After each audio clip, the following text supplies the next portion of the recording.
Put that coffee down. Coffee's for closers only. Hey guys, welcome back. Another episode of Coffee with Closers. Today we have Henry Washington.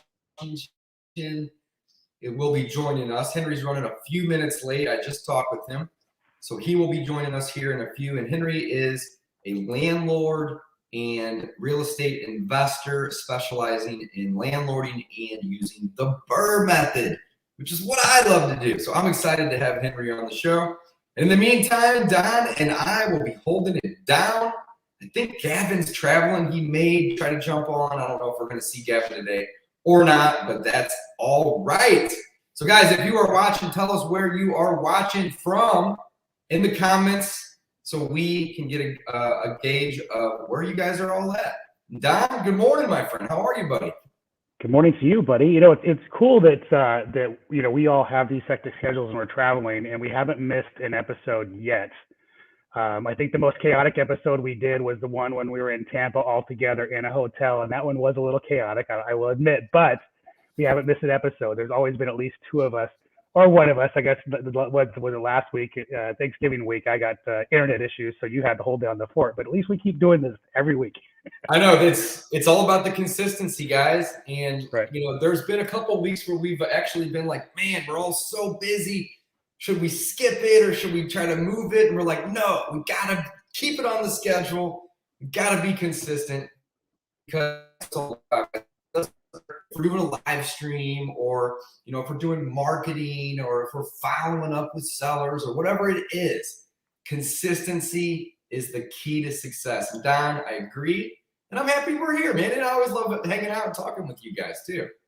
For sure. So where are you at right now? I'm assuming, I mean, you're in an empty property. It looks like you got nothing, no furniture behind you. Where are you at and what's going on? So I'm at my lake house today. I got, my wife was supposed to come down and meet some of the furniture delivery folks, but she had a really busy day. And I said, hey, let me help. So I got in the car and drove down here. It's only about an hour from where my main home. And, but I'm here. Yeah, we're waiting on furniture, waiting on couches. And hopefully here in the next hour or so, we have some delivery guys show up and start unloading couches and furniture.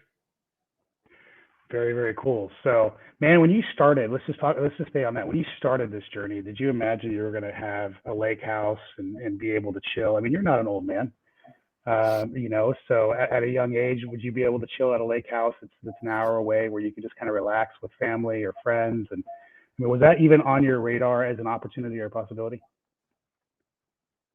It's been a goal to have a second and a third home since college. So, you know, the goal has been there, but I didn't really have much of a plan to have that other than just make money and do so. So to answer your question, like to have a lake house, not necessarily,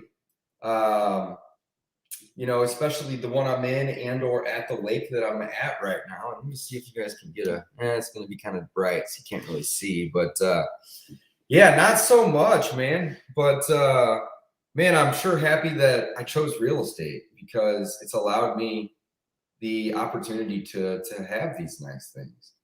So, yeah. So do you think it would have been an opportunity if you had not been doing the BRRRR method, if you had just been transactional in your business, like 100% wholesale and 100% rehabbing? Would you be in a position right now, do you feel, to be able to have what I've seen the pictures? I know is a beautiful property. I went to visit one day, but the lake is amazing. Would that have been an opportunity if you'd have been strictly transactional? You know, I think it would have, Don. And I think the reason is because we both have a very, very similar mindset of burn the boats. Right. You know, so I don't typically go into, you know, most activities or most ventures with a plan B. You know, I give it my all.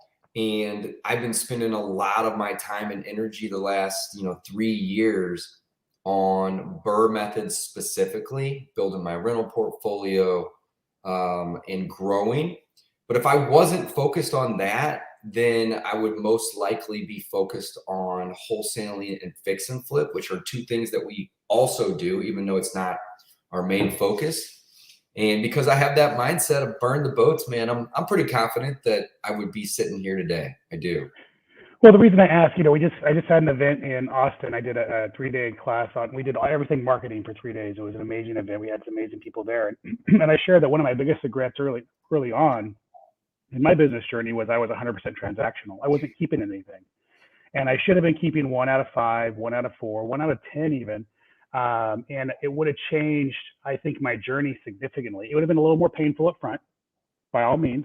You've mentioned several times that there's been times where you've been very cash poor because you're building your legacy, you're building your wealth. Mm-hmm. And so it's a little more painful up front. But what it does over time is it affords you the stability that you don't have in a transactional business.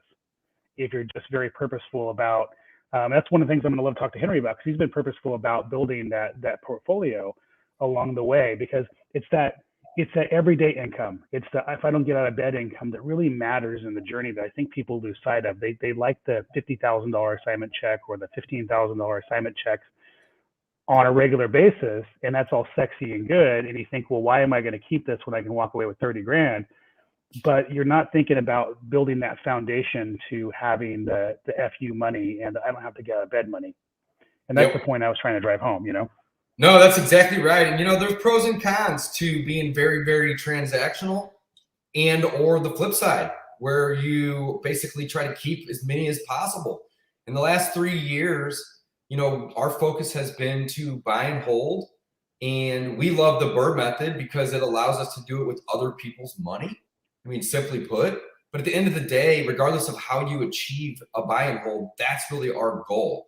Now, you had mentioned sometimes we get cash poor, and it happens all the time, Don. I feel like, every month or two, we're like, man, we're running out of capital, and it comes in waves by doing that. But again, the focus for us is to hold as many as possible because, again, you had mentioned this, it's going to build a legacy wealth and it creates income.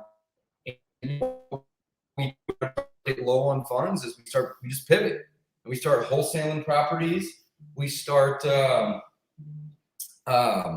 fix and flipping, and or there are times, occasionally where we may have to sell off a rental property as a turnkey investment to another investor to get an influx of cash.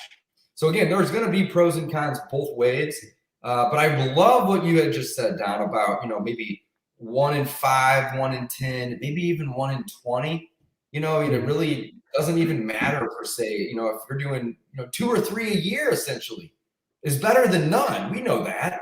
But the rentals, I love them so much. And once Henry jumps on, he's going to be able to expand on this. But for so many reasons, it's not just that, that it's not necessarily transactional in terms of just getting paid once. You get paid every month.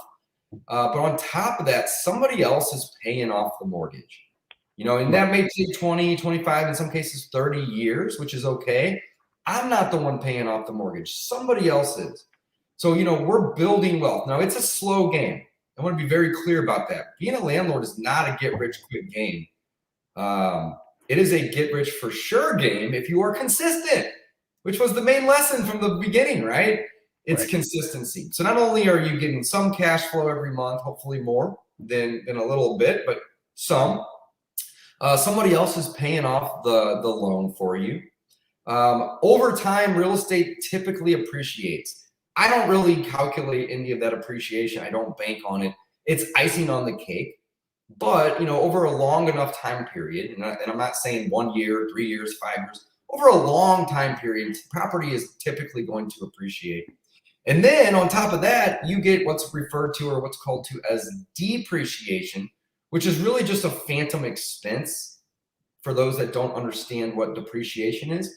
But when you own a property and you're a long-term investor, on your taxes every year, you get to deduct a small percentage, and it's typically 27 and a half years you're allowed to depreciate, unless it's a commercial building or you do some sort of cost segregation strategy. But typically it's about 27 years. And what you get to do is you get to take the value of the property, not the land. You have to take the land out, but the value of the property itself, and divide that by 27 and a half. And then whatever that number is, you get to use that as a phantom expense. So what that does is it actually offsets your other earned income. Now, you can't offset other earned income if you're not a full-time real estate investor. That's the only caveat, right? You have to actually qualify to be a real estate investor as your occupation. And then once you do that, that depreciation will offset any other income. Could be from stocks, could be from other businesses, could be capital gains. It doesn't matter, right? But what that allows, us investors that are focused on the long term, what it allows us to do is it allows us to pay very, very little tax, if not any at all, which is kind of crazy. And it's legal, right? So, there's a couple different reasons that I love the long-term approach. But I think the main thing that people are looking for when they get into it is slow wealth creation. Notice I said slow. It's not necessarily a fast game. And then secondly is the cash flow that's created by the excess of what you're collecting in rent and what you have to then pay and all the expenses.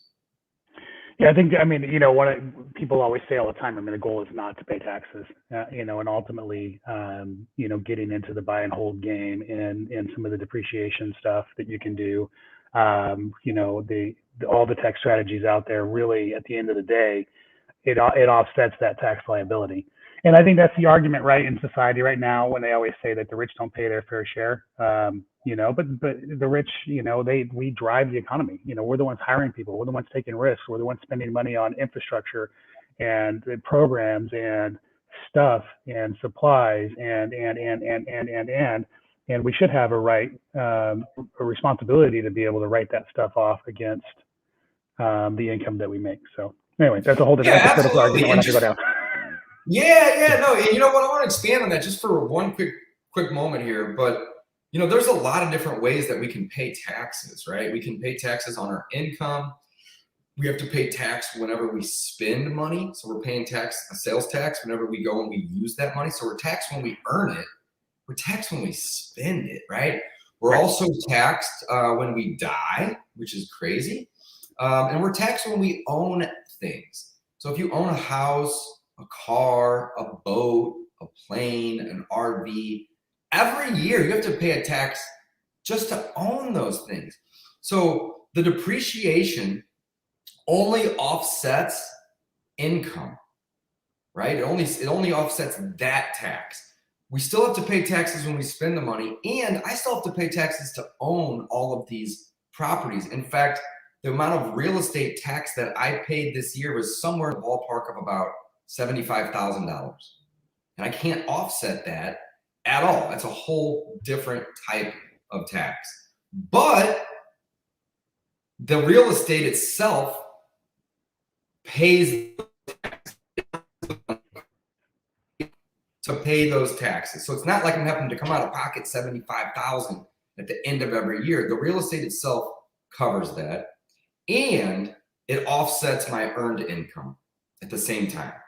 So again, a couple things you want to definitely keep in mind. Donna, I'm sure you're aware of that, but any of the listeners and the viewers here, maybe aren't. So that's just a really good point to bring up. I'm glad you touched on it. Yeah, super cool. All right, man. So what else you guys got going on in business right now? Where are you guys killing it at? Oh man, we're doing really good with the Burr. That's our main focus every day. That's what we're trying to do. We're looking for more properties that we can add to the portfolio. And we have to get them at a discount. They typically need some repairs. In order for the Burr method to work, I work really efficiently and effectively. We have to buy at a discount, and we have to buy things that need some work. So that's really our main focus right now. Looks like we got Henry joining us. What's up, dude? Hey, buddy, how are you? Oh, well, man. How are you? Hey, we're doing good. Henry, thanks for coming on the show today. Totally my bad for not preparing you enough and or giving you enough lead time and something. Yeah, man. No worries, man. I'm here. I'm happy, man. But regardless, we're happy to have you, man. What's up, Don? What's going on, man? It's been a minute. I think the last time I saw you was in Scarborough. Yeah, man. A couple of times, huh? Yep. I think that was the most nights consecutively I spent in a cigar bar You was in Miami. you sound like you just left a cigar bar yesterday. I spent I spent a whole weekend talking. That's why. I love it. Well, Henry, thank you for joining us, man. And if you don't mind, give us like the 3 to 5 minute who is Henry and what is Henry focused on? And then we can jump in with some questions. Guys, if you are watching or listening, feel free to drop a comment if you have a question for Henry. And I'm really happy to have Henry on the show. He is a great real estate investor and has a lot of value to share with us. Yeah, man. So Henry Washington, I'm an investor in we call it Northwest Arkansas market. I've been here investing for, I think, just about 4 years. We are focused on long-term buy and hold. And so we've got about 70 doors now. But kind of the way we built our business is we just figured out that like wholesalers had the secret sauce around finding good deals. And so I just created my business as a deal finding business. So I operate like a wholesaler in the fact that I market to find great deals. And then I just keep all the ones I like. And then I wholesale the rest. So I just close on them and stick them back on the market. So we do about 10 to 15 wholesales or flips a year. And I keep the ones I like. And that's kind of what we do, man. It's rinse and repeat. How many rentals are you up to? About 70. Holy cow, man. So is that 70 doors? 70 doors. Singles? And what's the 70 doors. breakdown of the multis and the singles? Yeah, so my biggest property is a 12 unit. Nice. But I'm probably going to make a 10 unit here pretty soon. It's got a duplex on it that I'm probably going to sell and then use that to finance fixing the other 10. So I got a 12 unit and an 8 unit. I've got a 5 unit. I've got a 4 unit and a 3 unit, and then a bunch of duplexes and some singles. Nice. So is your focus multifamily? It sounds to me like you're probably what, 50-60% multi, or yeah, that's probably about fair. Now, so when I first got started, I was just trying to hold everything I could. And then as I've seasoned as an investor, I like the small multis. And so I know I'm consistently marketing, which means I'm going to consistently find good deals. And what that means is I can consistently pick and choose the ones I like the most. And so when I find a good multi, I tend to keep it. And when I find a single, I tend to flip it. That's just kind of how it's shaping up right now. Because nice. the profits I can make on the singles is pretty good in this crazy market. Mm-hmm. And that allows me to keep more of the multis. I love it, man. I love it. So your focus is landlording. And then it sounds like we share something very similar in the terms that we both do a lot of direct to seller marketing, because we know on this call that that's how you find deals. That's it. You know, you can obviously find deals through wholesalers. You're going to pay them more than if you get them direct, or you can find deals through agents, and it's going to be kind of slim, but it is possible. But the number one way to do it is direct to seller marketing. And then it sounds to me like you keep the best and wholesale or wholetail the rest. It's not rocket science. Rocket science. Yep. I love it. I love it. And then one of the things I want to definitely highlight on too is, best isn't necessarily defined by anything other than what makes the most sense for you and your business at the current time. Yep. Because some I get people the say, question what's a lot. What do you mean by best? Does that mean, big spreads? Well, not necessarily, because a big spread on a wholesale or wholetail is great. But if you don't need extra capital, that just means you're going to get a big equity play versus a spread and vice versa. So I love that. That's awesome. So let's talk about that marketing, because a lot of the listeners and the viewers here, are probably wondering, well, man, what's Henry doing to find all of these doors? You mentioned that you're almost up to 70 doors, man. That is amazing. Yeah, I have a super secret marketing strategy that no one ever does, and it's called direct mail. I love it. Everybody, it's oh man, tried and true, man. It's a game changer. Game changer. It is a game changer. Some people love it. Some people hate it. And for me, bud, it works. And now, don't get me wrong, man. It's not for every market, right? Well, said differently, it works better in some markets than others, right? If you're in a super investor What are you heavy, typically saturated going market. after to send your direct mail? Say that again. Sorry, my internet's not the best today. What kind of lists are you typically seeking to send mail? Yeah, so in my market, what tends to work best is age. So people 50 and 60 plus and owner occupied. So I like to market to a list of homes that are owner occupied and they've owned the home for at least 20 years. And then I also add some equity in there, about 40% equity, just to make sure I'm not they haven't refied it and pulled all their money out. So that's typically what I like, man. I just yesterday I walked into a house. I got a phone call from some mail. They had got 2 pieces of mail. And I walked into the house and she said, "Hey, we want to move. If you give me 85 for it, you can have it." And it was worth 150 as it sat. So we ended up at like 82.5. And she was just an older lady, ready to be done. At the house, she bought it in the 70s, and it looked like the day she bought it. It was in good shape. It was just 1970s fresh. So, I'll buy it, I'll clean it out, and I'll stick it back on the market and wholesale that one. Nice. So are you not doing a whole lot of wholesaling, or are you? It sounds to me like most of what you're doing is buying it, closing on it, super, super small amounts of work, basically clean out and clean up, and then you just go ahead and relist it again. Is that typically how you're selling the ones you're not keeping? 100%. That's what we do. We'll do a light rehab. Like if I can spend 10 to 15 on a light rehab and then get top ARV, I'll do that. But I'm not doing $40,000 and $50,000 rehabs right now. Just the market doesn't call for it. No, so I really just like cleaning it out, sticking it back on the market. So let me ask you this question, because I know wholesale. So for those who don't know what a wholesale is, it's taking possession of the property and doing very little work to it. I mean, essentially, you take out a loan or you buy it cash, you close on it, and you do very little work on it. You put it back on the market. It's not a full-blown rehab. A lot of people are scared of that strategy, because they're scared of getting stuck with the property. Have you had one that you haven't been able to move? Not at all, man. The ones that I've listed, they've moved. I mean, the last one I listed, we did a very light rehab, paint, and we replaced the nasty carpet with some regular carpet. We stuck that thing on the market on a Wednesday before Thanksgiving. I had people going to look at it on Thanksgiving. They were like, "Screw turkey, we're trying to go look at this." We're looking for deals.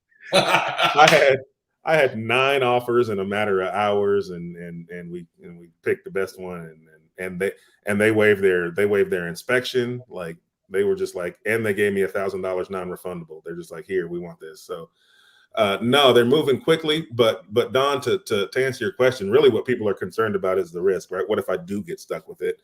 Right. And that's why I always focus on, I got to buy a great deal. At the end of the day, if I get stuck with it, it's not really stuck. I stick a tenant in it, right? I paid $75 for it.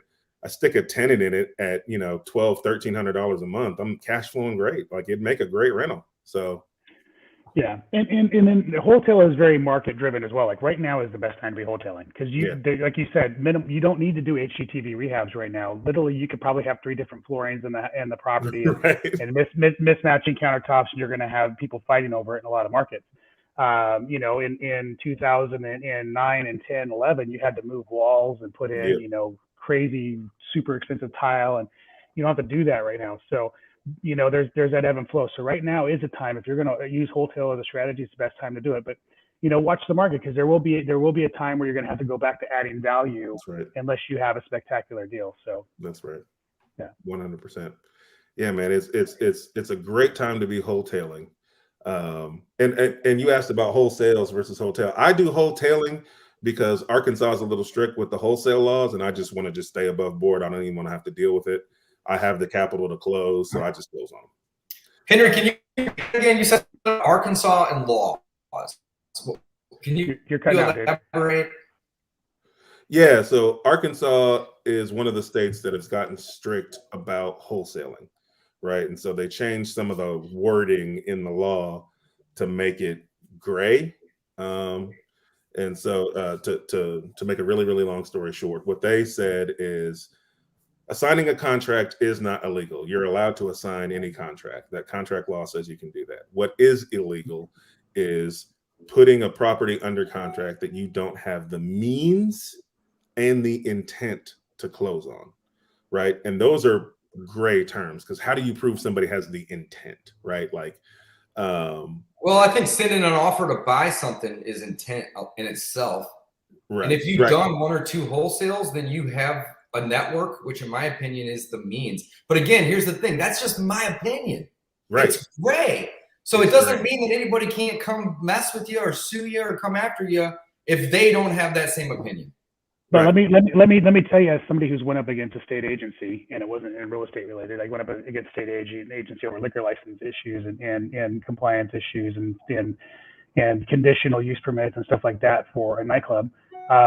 You can't win, against City Hall. You can't, and it's their opinion, their determination, and it costs you a lot of time, money, headache, agony to try to fight the system. And sometimes it could be as simple as one man's interpretation, and then you have to go before, a judge and different things like that to try to plead your case. At the end of the day, what Henry's saying, obviously, it's not worth that to him. He's got the means to close. Why even have the headache? Yep, that's it. That's the only reason. Yeah. If it was more lenient here, I'd wholesale them, but I just avoid it because why? Why? Yeah, I hear you, man. Doing the wholesale game is a great approach. So Matt's got a question on that topic here. What are you getting where are you getting the money for the properties that you keep? And or I'm going to add on that and or wholesale, because you still need money to buy these properties. Yep. My go-to phrase is you need money to buy real estate. It just doesn't have to be yours. Yes. So I use small banks, small local banks, and they finance literally 100% of my deals, whether I'm going to hold it or flip it. So you're not using a private money or a hard money lender. You're using banks. Banks. They give me the money to buy it. They give me the money to buy it. They give me the money to renovate it. They pay for my down payments. They pay for my closing costs. Damn. So you're able to do 100% financing through the banks. Now, what's the criteria in order to do that? Just get a deal? Yeah. So the criteria that I have is, so my bank basically said, if you bring us a deal and you're buying it and you need to buy it and renovate it at 75% of its after repair value, you can finance all of it. So if I'm buying a house that ARV is $100,000, and if I'm buying it for 50 and I need 20 for renovation, they'll give me all 70,000 because that's under 75% of that 100. Love it. Love it. Don, I didn't mean to cut you off, man. No, that's okay. I want to be devil's advocate because it's a phenomenal relationship, 100% phenomenal relationship that many people would obviously kill for. The million-dollar question is we're in an interesting market right now. I mean, the market's on fire. I don't think we'll ever have a 2008 again, but the lessons from 2008 was lending dried up, and that was ultimately part of what killed the market and killed a lot of investors was lending dried up. So have you thought about that potential of that happening again here in the next couple of years and what your backup plan would be for your business, or would you just retire at that point? No, man. I love this, man. I'm going to keep going. And it goes to exactly what we were talking about with the wholesale. Right now, the market is saying wholesaling is great for you to do right now. 5 years ago, wouldn't have worked as well. Right now, it's phenomenal. So as the market shifts, as the climate shifts, absolutely, we would look. I still have relationships. We have private money lenders. We have hard money lenders, right? Those, I'm not saying private money and hard money are bad. I'm just saying bank money's cheap and they're giving it all to me. So I'm going to use it. But the minute that dries up, I don't have a problem going to hard money. It'll cost me more. I won't make as much profit, but I'm still doing deals. I'm still making money. I have no problem going to hard money. I've been establishing relationships with you've got these these companies that are kind of a mix between private and hard money, right? Where it's just a conglomerate of rich people, and they're saying, "Hey, we'll finance your deals." And I've been building relationships with them because I even use them when I refi out of one of my construction type loans, right? Because there's some private / hard money banking or hard money products where they'll give you 30 years fixed, at like a 5% interest rate, which is higher than you can get on a conventional, but it's 30 years fixed, right? And so there's products like that out there. I'm ready to pivot when I need to, but right now I'm going to take the cheapest money I can get. Yeah, and that makes sense, man, because the banks are typically the cheapest money you can get. The only caveat is it's a little bit more paperwork and a little bit more time consuming. And yeah, are you able to close like 7 days? I can close. Yeah, I can close in 7 days if I have to, right? And so what I teach people that's impressive.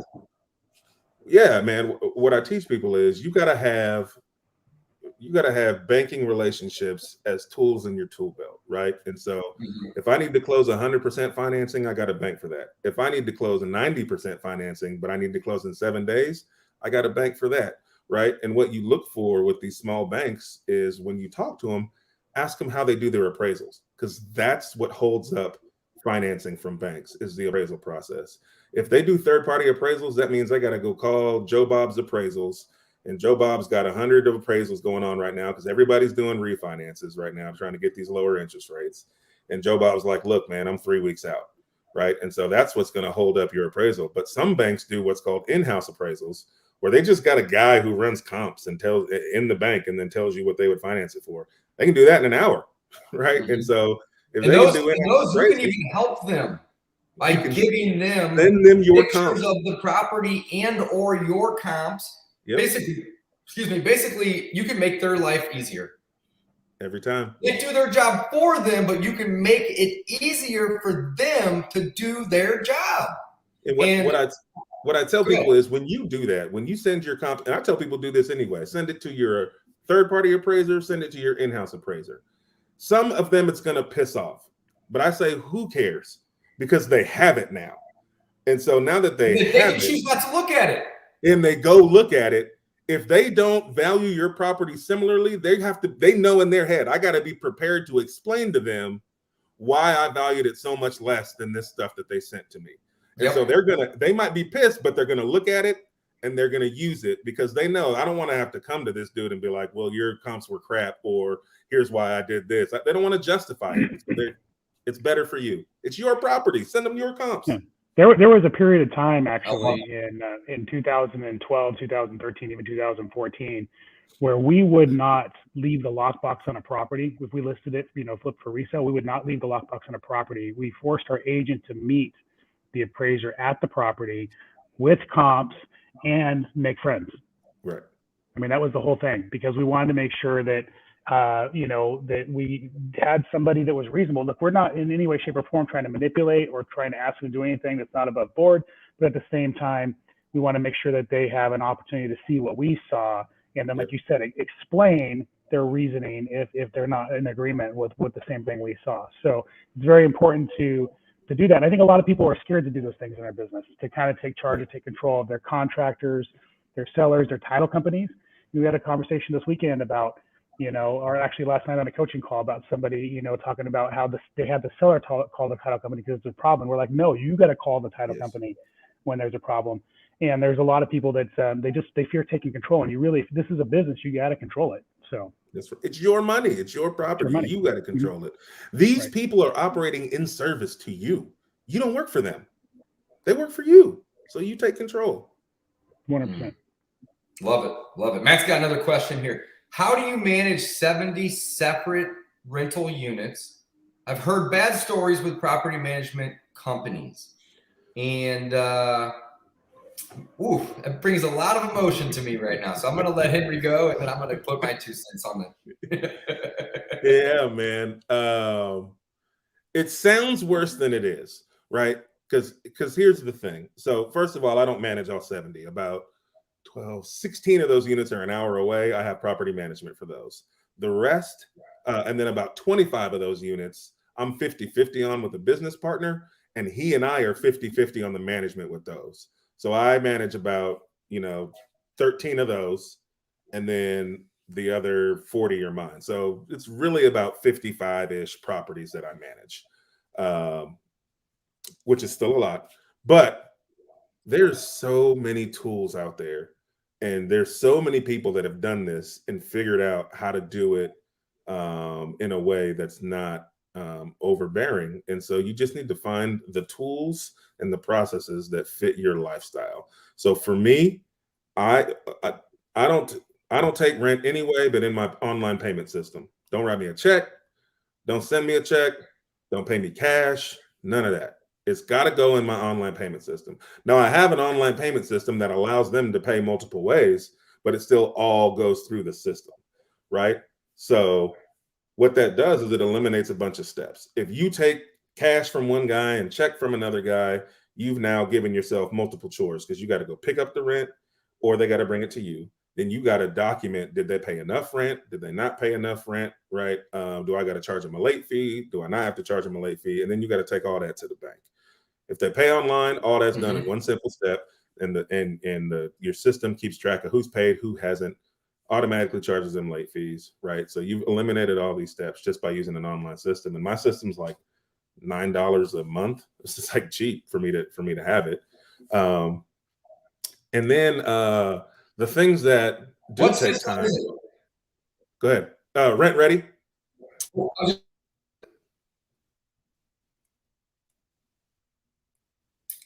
Am I cutting out? A little bit, yeah. Rent Ready is what I'm using. What system? What system are you using to collect the payment? Rent Ready. Rent Ready. Got it. Yep. Rent Ready. Yeah. So. And then the other things that take time are showing vacant properties, right?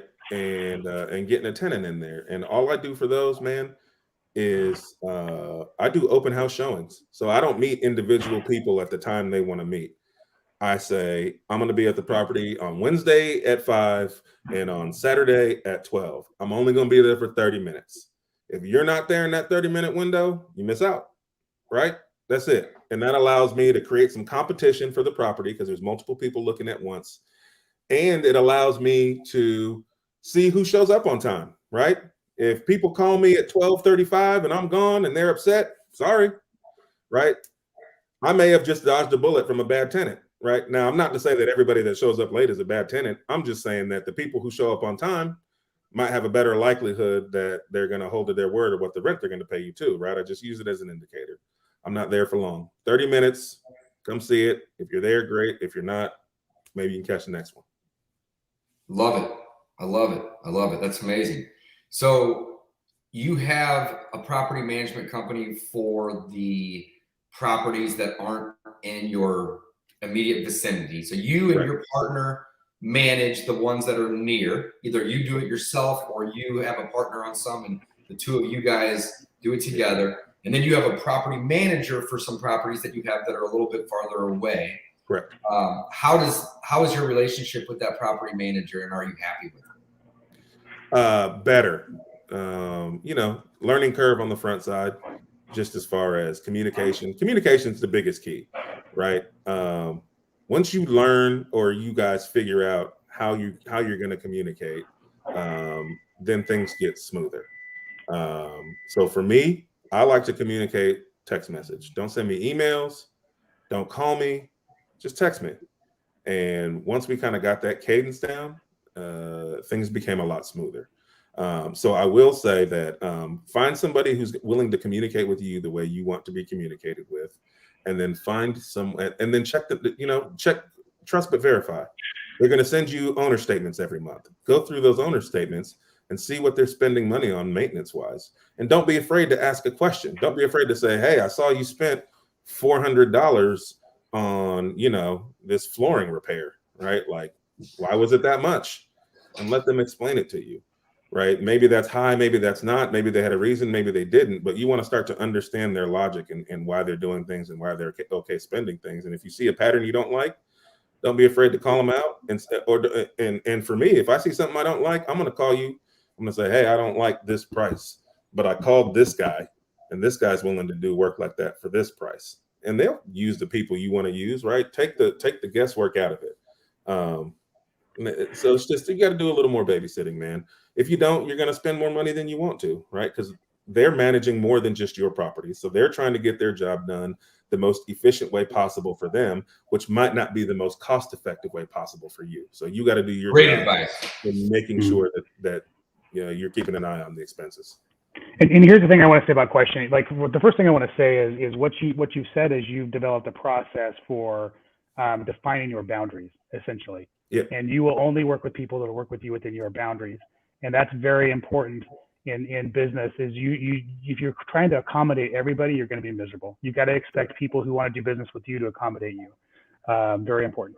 The other thing that I want to hit on is where you said, don't be afraid to question people. Now, I think it's important to kind of elongate the conversation on because, well, Dave said, wait, okay. So I think it's important to elongate the conversation on because right now, I don't know if it's a societal thing or what, but like a lot of people that I'm starting to interact with, when you question them, they almost get offended by it. Mm-hmm. And I think our nature would be to, in wanting to accommodate people is, oh, well, if they're offended, well, we'll stop questioning it. And that's very important not to. It's important to understand your business. It's important to understand who you're working with. It's important to understand how they think or why they do certain things. And so one of the things that I do when I see immediately that somebody's getting, they're getting kind of not offended, but maybe put off by me questioning, is mm-hmm. I try to frame it of, look, I'm just trying to understand what I don't understand, or I'm trying to get to know how to work with you better. And I make sure instead of getting offended and attacking back or offended and having an attitude about it, I just say, look, I'm trying to understand your thought process. I'm trying to understand how to work with you, understand you better, so that in the future I don't have to ask these questions. Yep. So I think that's just something to add in there, that there's a part of not being afraid to set your boundaries and ask questions, and don't let people push you around and make you feel like it's bad for you to do that. If that makes 100%. Sense. What I wanted to hit. Yeah.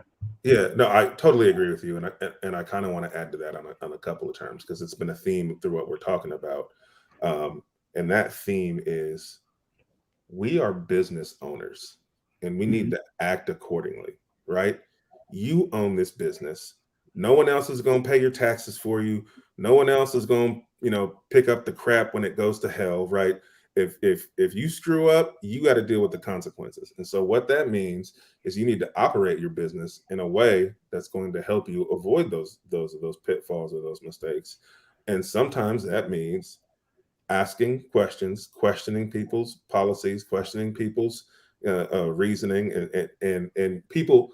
I think what happens is, Don, is we think, okay, well, this is also a business, and we're doing some work together, and so I need to be respectful of that. And there's some truth in that, but we have to understand we are the business owner.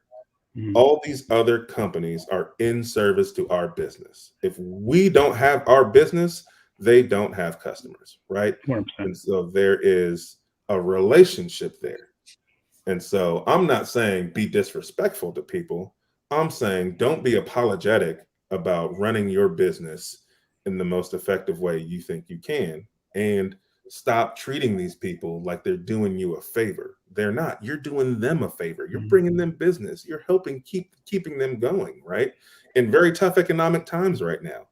And so, but also understand, kind of like you said, what happens is, just like there are bad property managers, there are bad property owners. And so they might be used to dealing with some really crappy property owners that are 100%. Questioning them because they're trying to penny pinch every little penny, and they're willing to put their tenants in bad situations because they don't want to spend some money. And so if they get offended because you're asking questions, just try to remember you're not the only person they deal with, and they might be dealing with some crappy people. And so your approach, Don, is spot on. It's just to say, hey, I understand. Look, I'm not trying to be a pain in your butt. I just want to understand your thought process so that I don't have to keep asking these questions in the future.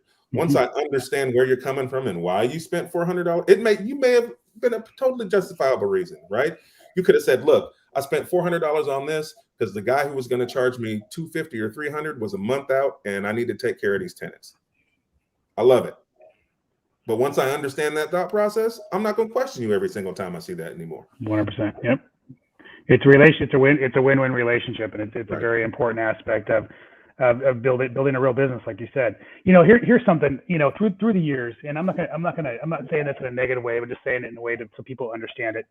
I was a restaurant manager years ago, and the employees that I stuck my neck out for were always the first ones to try to cut my head off when it came time to saving their own, right? That's a fact. There's been many people through the years recently that I've helped build their business outside of real estate. They're in the service to real estate investors industry, and I've sent them almost every client they have, and I went and asked them for help on something, and they've told me no. So people aren't going to look out for you. Like I said, people are not going to look out for you like you're going to look out for yourself. They never will. If you run out of money one day, they're going to just go off to the next customer. Yep. So do definitely take care of your business, but at the same time, find that balance of understanding people's perspective, understanding what they've seen or their experiences, and communicating them in a way that creates a good partnership. So I think we've all said the same thing. You can be an effective business owner, right, and a respectful human being at the same time. Right. And understand that people are not going to look out for you the way you're going to look out for yourself. Facts. 100%. Perfect. I love it, man. Yeah. So in regards to Matt's question here, I've heard bad stories about property management companies. Well, I mean, you're going to hear bad stories about any business at some point in time, right? I mean, every time I go to Subway, the restaurant, it's not 100% amazing experience getting my food, right? But just because I have one bad experience doesn't mean I'm never going to go eat at Subway ever again, right? If you're not managing your property manager, then you may have a bad experience because the expectations you expect may not be given to you because they may not know that those are your expectations. Right. Now, there are bad apples out there. Property managers drop the ball sometimes, especially if you're not managing them. So, what I recommend, and I think Henry would agree, and I think we're on the same page here, is, you have to set the right expectations. You have to be there to guide them. And it's okay to ask questions, especially if you need clarification on certain things. And when they send you a report, don't just archive the email or don't open it, because then you're going to figure something out later that you could have addressed now. So really what that means is that you got to stay on them, And I've been through a bunch of property managers. And, there are reasons that some are good and there are reasons that some are bad. But at the end of the day, it's, even the ones that aren't that great, I feel like I take a lot of the responsibility because I probably didn't set the right expectations, or I wasn't on top of it fast enough to help them fix the problem. And then what ends up happening is that problem will escalate and it'll compound. And then all of a sudden, a small problem that maybe is $200 or $300 is a $1,200 problem. Right. It's not always that I think this is the way to sum it up. It's not always that the property managers are bad or drop the ball. I think a lot of the time it's the owner that is bad or drops the ball on managing the property manager, right? So Henry and I bring property managers in so we don't have to talk to 70 individual tenants. But that doesn't mean that we are done and we can just put our feet up on the desk, right? And just kick back and call it a day. We still have to manage the property management company, person, team, whatever that may look like. If you are going to be a landlord, you are going to be in the property management business. That's right. You're managing your properties or like it or not. Managers, you in it. So you need to figure it out. Like it or not. Yes, I agree 100%. Well, Henry, I want to be respectful of your time. We got about 10 more minutes here, bud. What are you focused on right now mainly? Is it just sending direct mail so you can get leads and then from there buy as many and hold as many as you can and wholesale a couple along the way? Is there anything else that you're focused on, or is that it? Yeah, on my real estate business side, that's what we're doing, man. Consistent marketing. Now we've increased our marketing substantially in the past 2 months, and we'll continue to do that.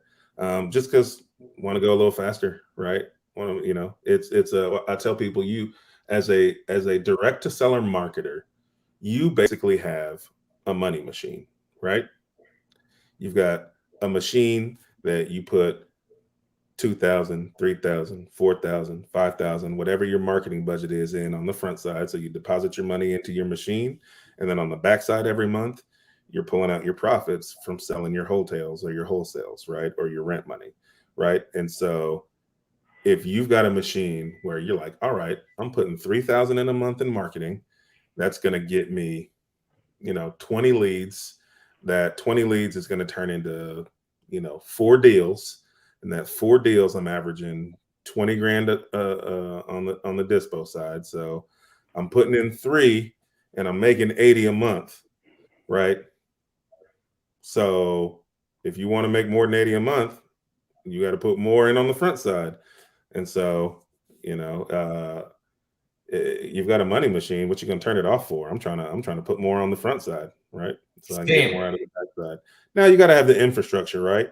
Like there's only so many calls I can answer and so many houses I can look at and so many offers I can make, right? And so if you're gonna spend more on marketing, or if you're gonna spend anything on marketing, you have to be prepared to act on your leads when they come in. Leads are the best when they call you, right? So if you're not able to answer the calls, look at the properties and make the offers quickly, then you're going to be throwing your money away on the front side. And so now that we've increased in our marketing, I'm also hiring an acquisitions manager so that I can take advantage of all the new leads that come my way.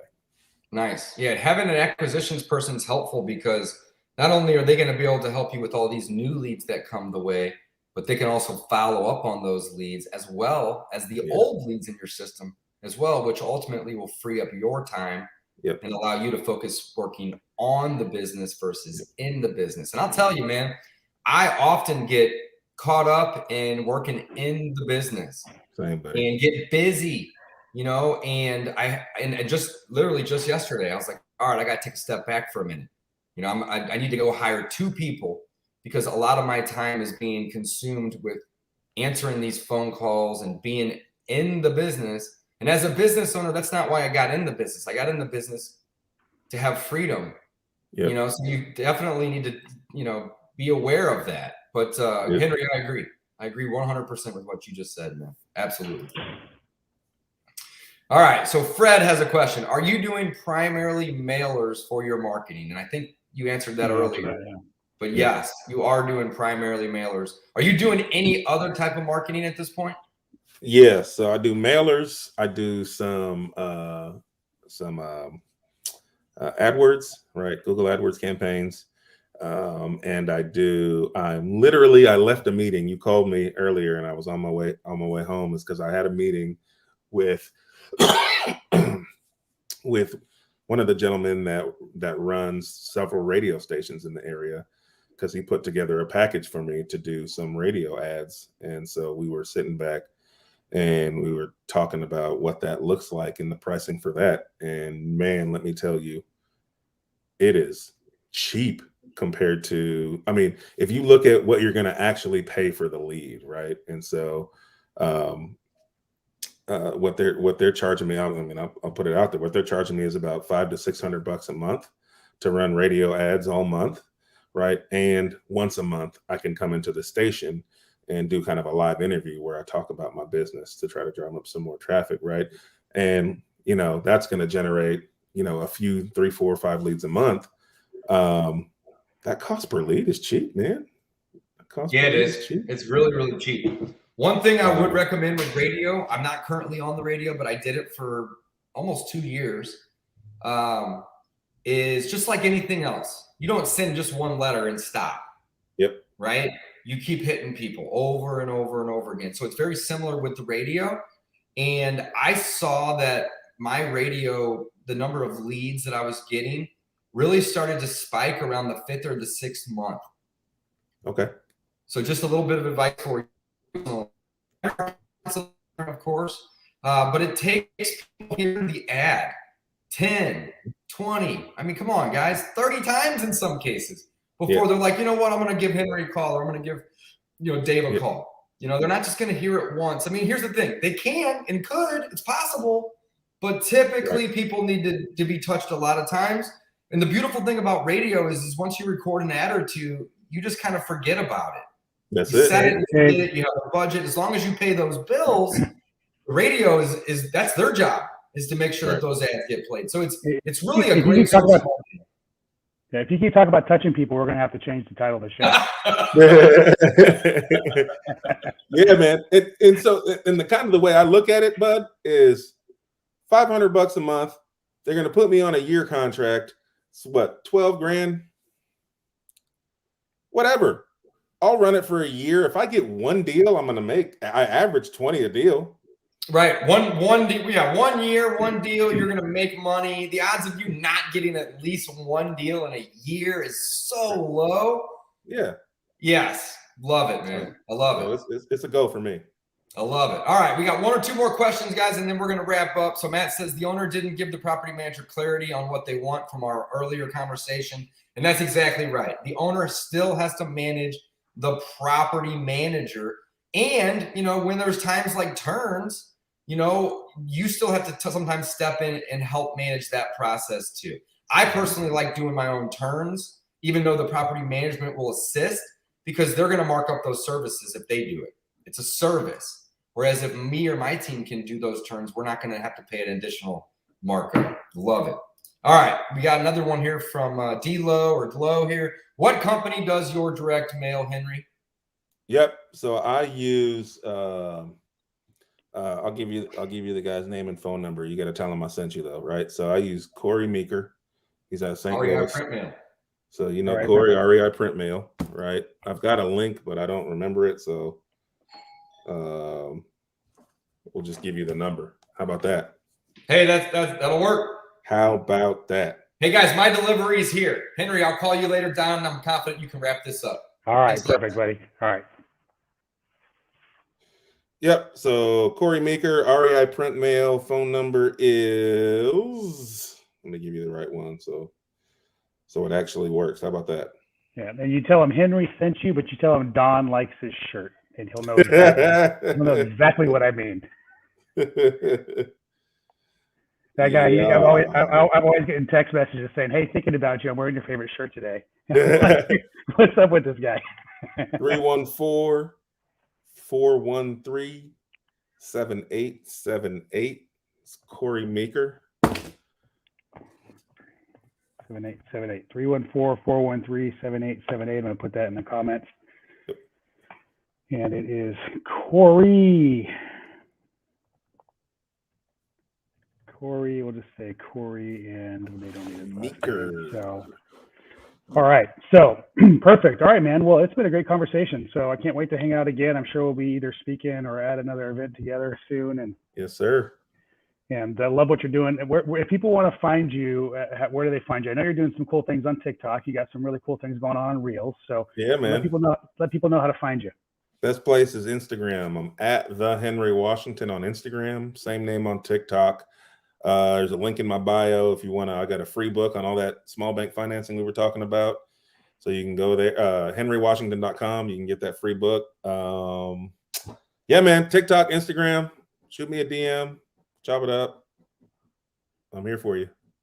Okay, perfect. If you got value from the show, people like and subscribe. Oh, I know we got a podcast going on now with this. It's a replay of the show. Make sure you're following us every Wednesday at 9 a.m. and checking in with us. And Henry, man, thank you for being with us today. Hey, thanks again, Don, man. Good to see you again. Let's